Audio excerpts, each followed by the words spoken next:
Internet orqali tanishuv, ishqiy munosabatlar ko'pincha oddiy muloqotdek ko'rinadi, ammo ayrim yigitlar uchun bu pul topishning qora vositasiga aylanmoqda. Qo'qonda fosh etilgan ikki jinoyat ham buning yaqqol isbotidir. Birinchi holatda yigit ayol bilan virtual ishqiy munosabat o'rnatib, Telegram orqali uning shaxsiy behayo surat va videolarini qo'lga kiritadi. Keyin esa ularni tarqatish bilan qo'rqitib, ko'p miqdorda pul talab qiladi.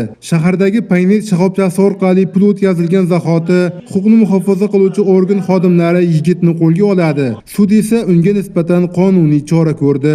Jinoyat ishlari bo'yicha Qo'qon shahar sudining hukmi bilan sudlanuvchi O'zbekiston Respublikasi Jinoyat kodeksining 165-moddasi 1-qismi nazarda tutilgan jinoyatni sodir etganlikda aybdor deb topilib, unga ushbu modda bilan 3 yil muddatga ozodlikni cheklash tariqasida jazo tayinlandi.